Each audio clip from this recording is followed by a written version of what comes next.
The war in Ukraine is frequently portrayed in Western media as simply a conflict between two countries, Russia and Ukraine. But in reality, many Western analysts and even some government officials have acknowledged that this is a proxy war, and the evidence is growing, showing that the United States, and in particular, the Central Intelligence Agency, have used Ukraine for years in order to wage a proxy war against Russia. And this did not begin in February of 2022 with this new phase of the war. Rather, for a decade now, the US has been using Ukraine as a base for destabilization operations targeting Moscow. This was spelled out in great detail this February in a long article that was published in the New York Times titled "The Spy War: How the CIA Secretly Helps Ukraine Fight Putin." And the article notes that for more than a decade, the United States has nurtured a secret intelligence partnership with Ukraine that is crucial for both countries in countering Russia. This article explains how the CIA is very deeply involved in overseeing this war. And a bit later in the analysis today, I'm going to go through in greater detail looking at this article. But I want to point out a very important fact here. And this article in the New York Times quotes the former head of Ukraine's domestic intelligence agency, the SBU.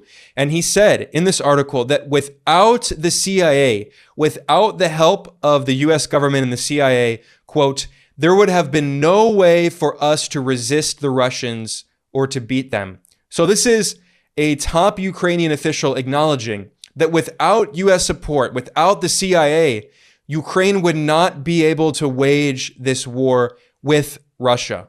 This is a smoking gun that shows that the war in Ukraine is a proxy war, not simply between Russia and Ukraine, but between Russia and NATO. And of course, NATO is led by the United States. But before I analyze this New York Times report in greater detail, I want to provide more context. And today I'm going to look at some of the other evidence that has been growing in mainstream media outlets that shows that the CIA, the US military, and other spy agencies and special operations forces from other Western governments in NATO have been using Ukraine as a base of operations to wage proxy war against Russia for years. Now, this issue is very relevant because this February, the German Chancellor Olaf Scholz revealed that the UK and France both have soldiers on the ground in Ukraine, and they are training Ukrainian soldiers in how to use long-range missile systems that they provided to Ukraine.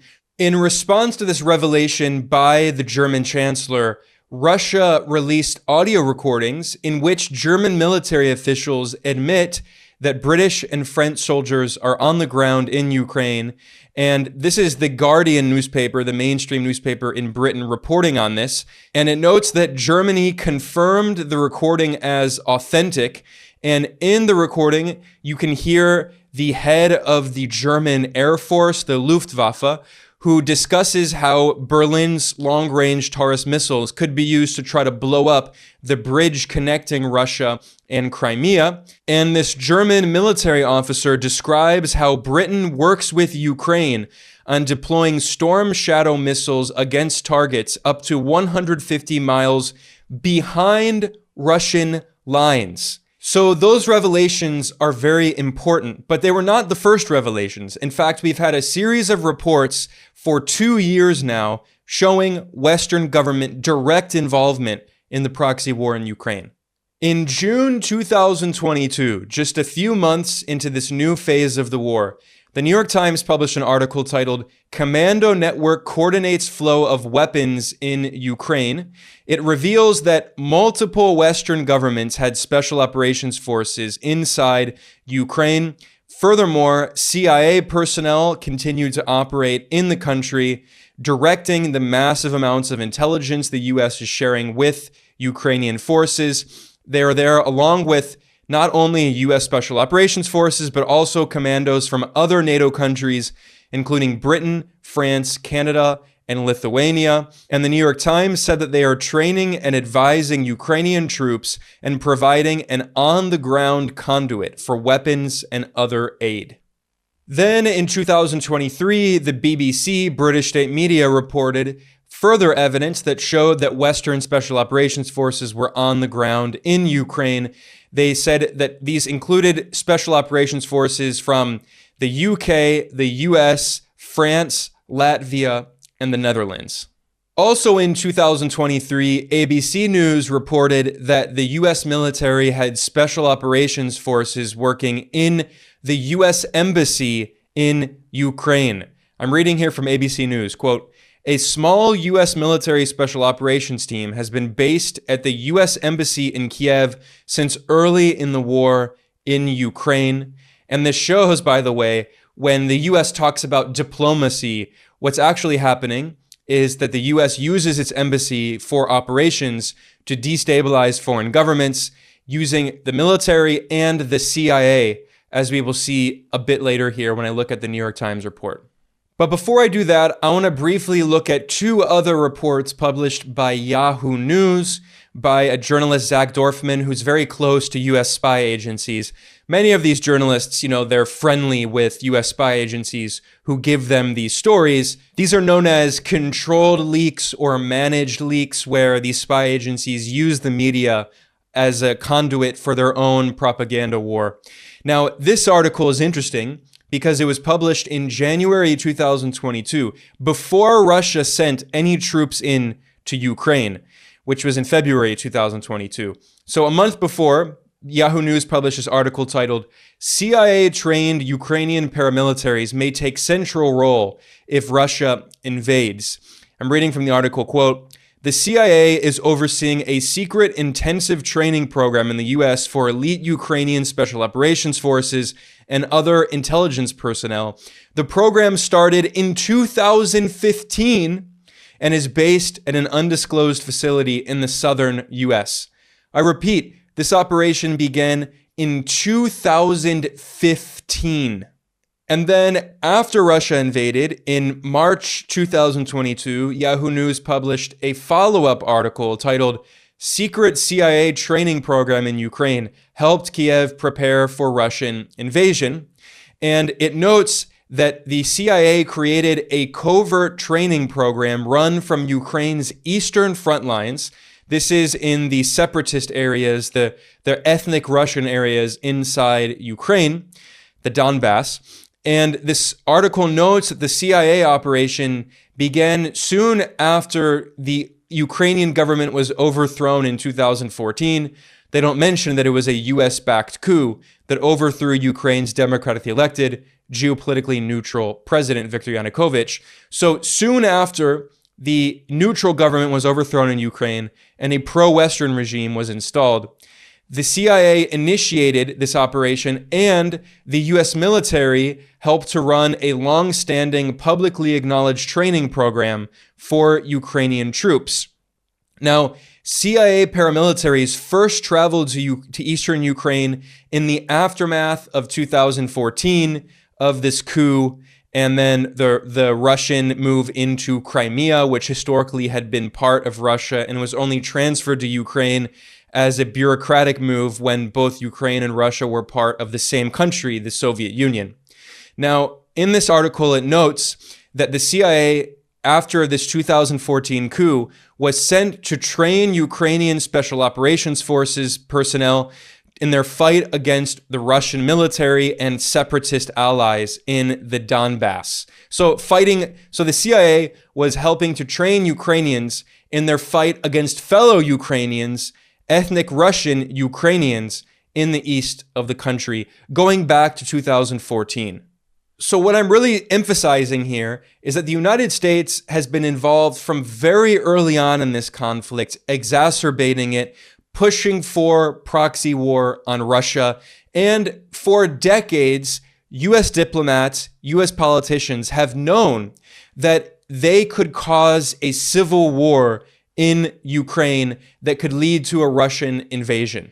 This was admitted by the former US ambassador to Russia, William Burns, who today is the director of the CIA. I wrote an article about that over at geopoliticaleconomy.com, and I will link to that in the description below. But back in 2008, when he was US ambassador to Russia, he published a confidential embassy cable titled Niet means Niet. Niet is no in Russian. So no means no.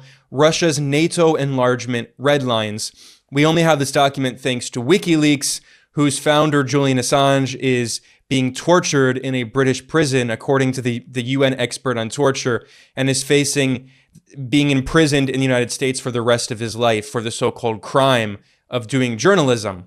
And in this embassy cable, William Burns wrote that Russia's Foreign Minister Lavrov and other senior officials have reiterated strong opposition to Ukraine joining NATO, stressing that Russia would view further eastward expansion of NATO as a military threat. And he was speaking of the 2008 Bucharest summit, the NATO summit in Romania, in which US President George Bush insisted that Ukraine and Georgia, both former parts of the Soviet Union, were going to join NATO. And in that summit, by the way, France and Germany were angry and criticized the US because they were afraid it could set off a war in Ukraine, which is, of course, exactly what happened. Now, William Burns, in this embassy cable, he wrote, this is back in 2008, he wrote, quote, "In Ukraine, these include fears that the issue, that is NATO expansion, quote, could potentially split the country in two, leading to violence or even, some claim, civil war, which would force Russia to decide whether to intervene." And this is exactly what happened. The US backed a coup in Ukraine in 2014 that overthrew the democratically elected, geopolitically neutral president and installed a pro-Western regime, which set off a civil war. According to the United Nations, between 2014 and the end of 2021, more than 14,000 Ukrainians died in this civil war fueled by the West. And then, after years of deliberating, the Russian military did decide to intervene, which is exactly what the US ambassador to Russia warned about in 2008. And today, he is the director of the CIA, which has played a key role in fueling the war in Ukraine.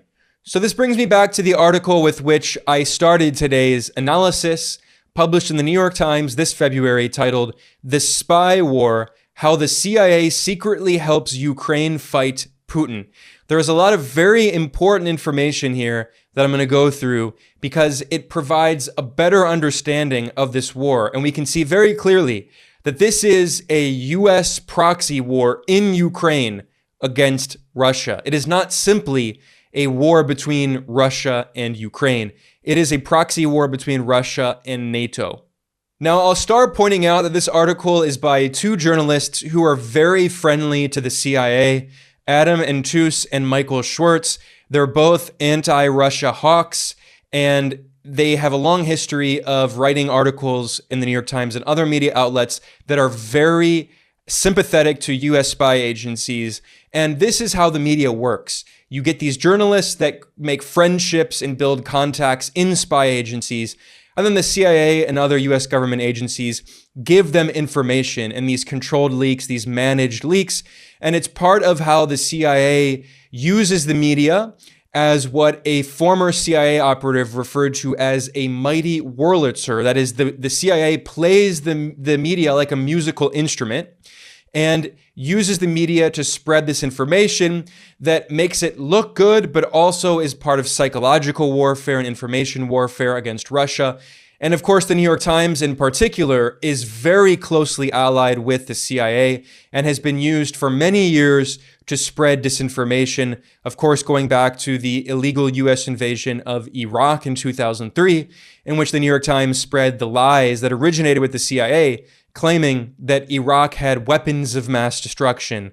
So the newspaper has a long history of being a mouthpiece for the CIA. And in this article, the spy agency boasts of how important its work has been in the proxy war in Ukraine. It notes that the CIA has helped to build subterranean bunkers, these giant bases underground in Ukraine, where Ukrainian soldiers track Russian spy satellites and eavesdrop on conversations between Russian commanders.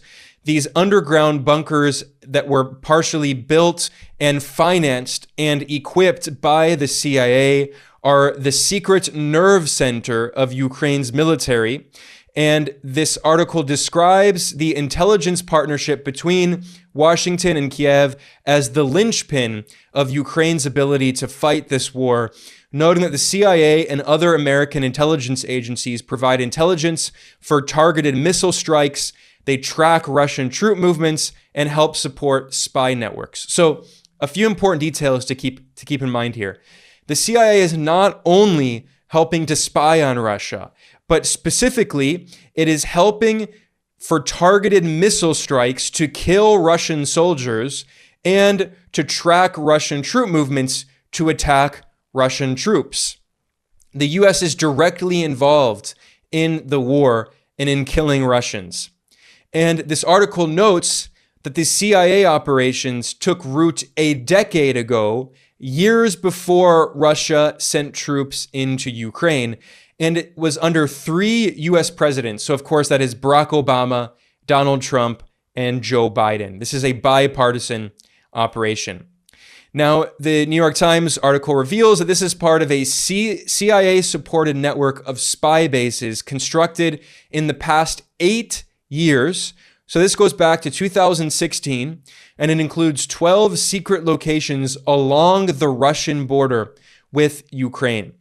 So beginning in 2016, the CIA began training an elite Ukrainian commando force known as Unit 2245, which captured Russian drones and communications gear so the CIA technicians could reverse engineer them and crack Moscow's encryption systems. The CIA also helped to train a new generation of Ukrainian spies who operated inside Russia, across Europe, and in Cuba, and in other places where the Russians have a large presence. So the CIA has not only been using Ukrainians to fight a proxy war against Russia, the CIA has also been using Ukrainians to spy in Europe and in Cuba, in Latin America. This article notes that the relationship is so ingrained that CIA officers remained in Western Ukraine when the Biden administration evacuated US diplomats in the weeks up to Russia's invasion in February of 2022.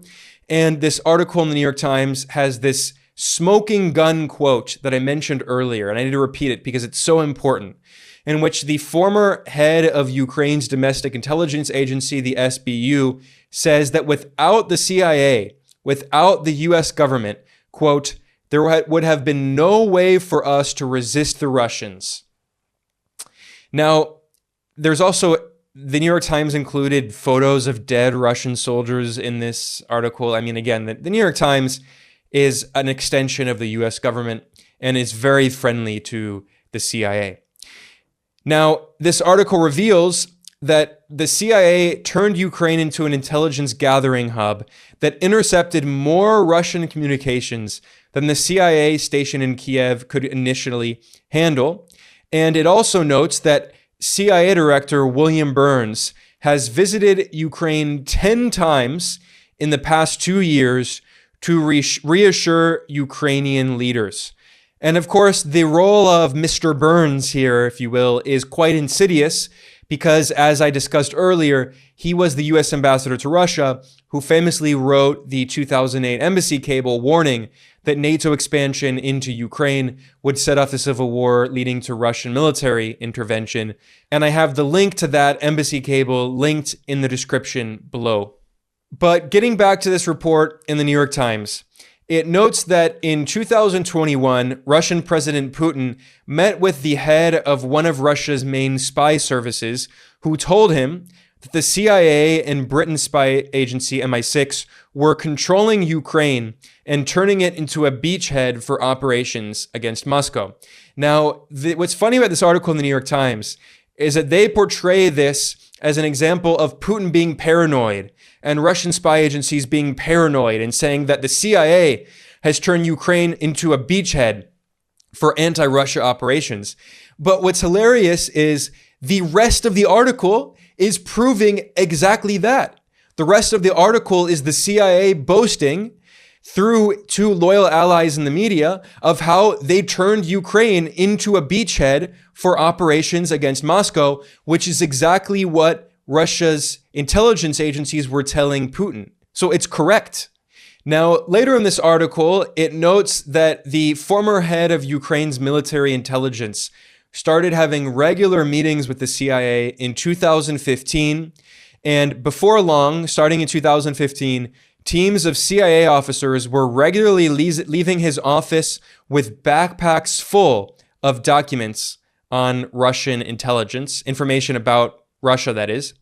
And furthermore, this article notes that after the partnership between the CIA and Ukraine deepened in 2016, Ukraine began staging assassinations, killing pro-Russian Ukrainians. These are Ukrainian citizens who are being killed by the Ukrainian intelligence agencies with the support of the US government. And, the New York Times, because it's a propaganda outlet for the US government, they say, well, the US didn't want to be involved in these operations.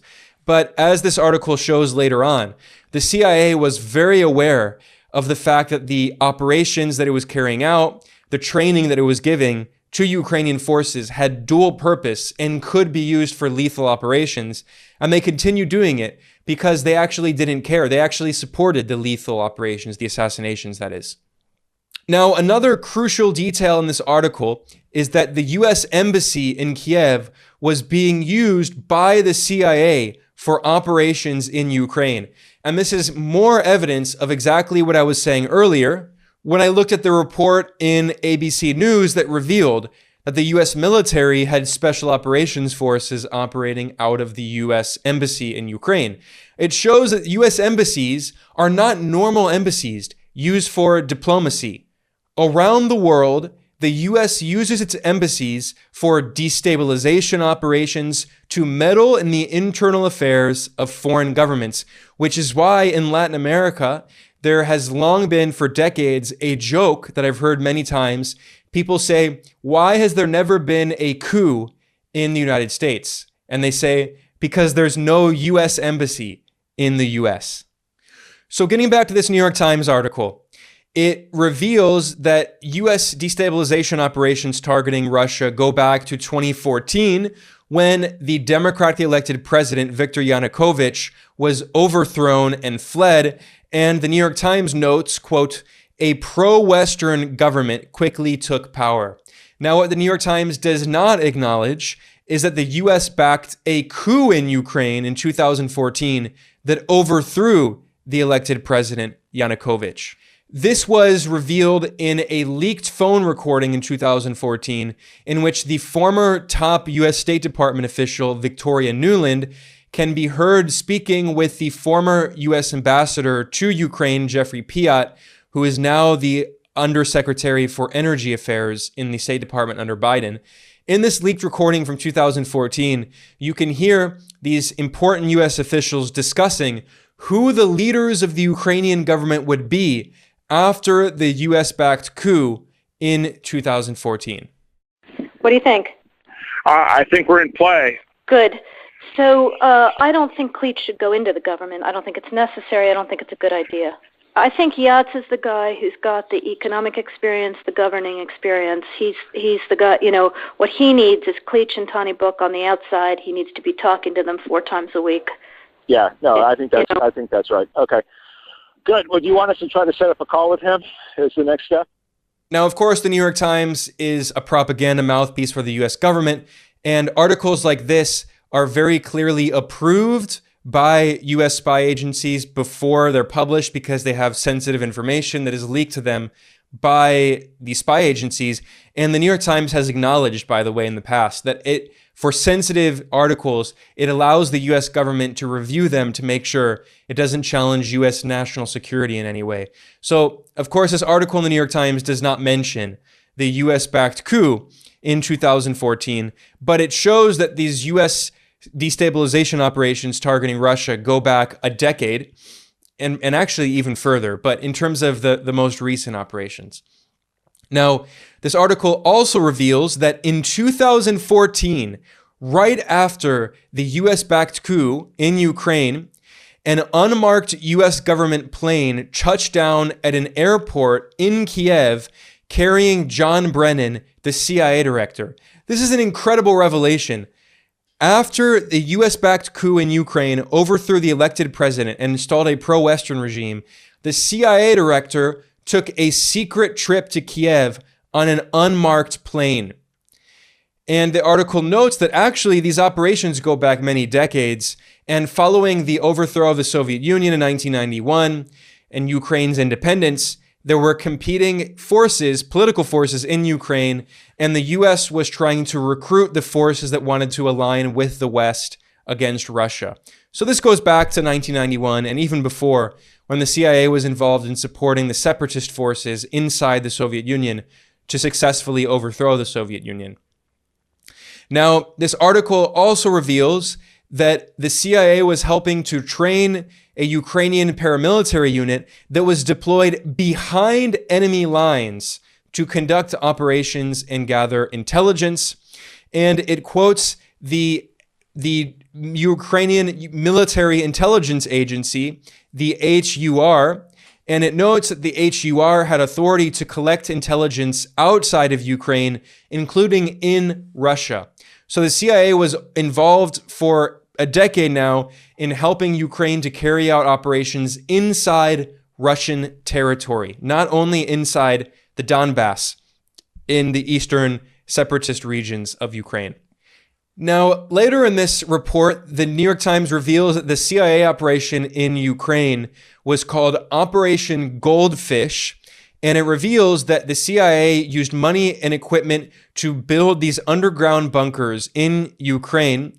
And they were also using it not only to hack into the Russian military's communication networks, but also Chinese and Belarusian satellites. I repeat, the CIA in Ukraine was spying on China, was hacking Chinese satellites. And what's another incredible detail in this article is the New York Times reveals why the CIA operation was called Operation Goldfish. And it notes that it was derived from a joke about a Russian-speaking goldfish who offers two Estonians wishes in exchange for its freedom. And the punchline was that one of the Estonians bashed the fish's head in with a rock, explaining that anything speaking Russian could not be trusted. So here, the New York Times is gloating, the CIA is gloating about this crazy anecdote, this joke of beating in the head of a fish that speaks Russian. So they're fantasizing about killing Russians. I mean, this is sadistic propaganda. And by the way, speaking of Estonians fantasizing about killing Russians, the Estonian Ministry of Foreign Affairs tweeted out a thread on its official Twitter account this March, on the 9th of March. And this is crazy. They portrayed the Soviet Union's liberation of Estonia from Nazi German occupation in World War II as aggression, and compared it to the war in Ukraine today, which is actually pretty funny because, you know, the Russian government has said that one of the key parts of this operation is denazification, and the West says this is propaganda. Well, here you have the government of Estonia, which is a member of NATO and a member of the European Union, on its official Twitter account, whitewashing and praising the Nazi German occupation of Estonia in the 1940s, and portraying the Soviet Union as evil for liberating it from Nazi occupation back, by the way, when the Soviet Union was ostensibly a Western ally in the fight against Nazi Germany and fascist Italy and the Japanese Empire. So in reality, we can see that actually it was the Soviet Union that defeated fascism in World War II. It was the Soviet Union that was responsible for 80% of the Nazi casualties in World War II, and liberating Berlin, and liberating the main concentration camps like Auschwitz. Those were liberated by the Soviet Red Army, not the West. And here we see that Estonia is rewriting the history of World War II to portray the Soviet Union as the villains and the Nazis as the good guys. So, I mean, when the Russian government today talks about denazification and people in the West say, we don't understand, what is this denazification? Well, I mean, this is incredible. This is Nazi glorification by EU member, NATO member Estonia in March of 2024, 80 years later. But anyway, getting back to this New York Times article that fantasizes about beating in the head of Russian speakers. This article notes that Operation Goldfish officers were deployed to 12 newly built forward operating bases constructed across the Russian border with Ukraine, and they ran networks of agents who gathered intelligence inside Russia. So these are operations backed by the CIA inside Russia, and they were training sleeper agents in Ukraine preparing for a war against Russia. And then later in the article, it talks about the assassinations carried out by the CIA-trained Ukrainian forces. And this is important because the Obama administration claimed that it only authorized non-lethal operations in Ukraine. So the CIA and the US military claimed they were only engaged in defensive operations. However, this New York Times article reveals that the so-called defensive operations that the CIA was carrying out, training these Ukrainian forces, had dual purpose. They could be used for so-called defense, but also used for offense, for assassination operations for war against Russia and pro-Russian forces inside Ukraine. And this is exactly what happened. And the New York Times wrote, I'm reading here from the New York Times, quote, "The intent of the training was to teach defensive techniques, but CIA officers understood that without their knowledge, the Ukrainians could use the same techniques in offensive, lethal operations." And this is exactly what happened. And one of the people overseeing this was the future head of Ukraine's military intelligence, General Budanov, who was not only trained by the CIA, but the CIA sent him to the United States. He was in Maryland in the Walter Reed National Military Hospital Medical Center, and he was getting treatment from the U.S. government. So these are Ukrainian forces trained by the CIA in the U.S. who then carried out assassinations targeting Russians and Ukrainian citizens who were in the separatist regions in the east. One of these Ukrainian commanders, who was a separatist but who was a Ukrainian citizen, known as Motorola, Arseny Pavlov, he was assassinated by these Ukrainian forces trained by the CIA. He was assassinated in an elevator, in an explosion in an elevator, and the assassins were members of the Ukrainian 5th Directorate, which was a Ukrainian spy group that was trained by the CIA. And the assassinations continued not only under Obama, but also later on under Donald Trump. And unlike Obama, Donald Trump actually authorized the use of lethal force in Ukraine. So while, these people in this ridiculous Russiagate conspiracy, they portray Trump as a so-called Russian puppet, but in reality, Trump authorized lethal operations that Obama hadn't authorized, escalating this proxy war that, of course, Biden has continued escalating today. So this is bipartisan with the support of many Republicans and many Democrats. Yes, there are a small percentage of both Republicans and some Democrats who oppose this proxy war, but the vast majority of members of both parties, including the leadership of both parties, the party establishment, strongly support this proxy war. And speaking of that, despite this ridiculous propaganda trying to portray Trump as a so-called Putin puppet, the New York Times points out that Trump put anti-Russia hawks in key positions, including Mike Pompeo, CIA director, and John Bolton as national security advisor. And these top officials in the Trump administration visited Kiev to underline their full support for the secret partnership, which expanded to include more specialized training programs and the building of additional secret bases with support from the US. And this article revealed, by the way, that the CIA was carrying out meetings in The Hague in the Netherlands with representatives from the CIA, Britain's MI6, the HUR, the Ukrainian military agency, intelligence agency, and the Dutch intelligence agency. And the New York Times reveals that the Dutch spies are a key ally of the CIA. So these Western spy agencies and Ukrainian military intelligence were meeting together in The Hague in order to plan operations as part of a, quote, secret coalition against Russia. Now note, it's not a secret coalition to defend Ukraine or whatever the propaganda term they like to use.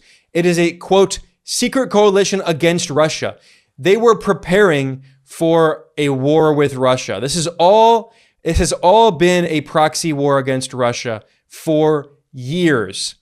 And then, of course, this leads us to 2022, this new phase of the war against Russia that began in 2014 with the US-backed coup.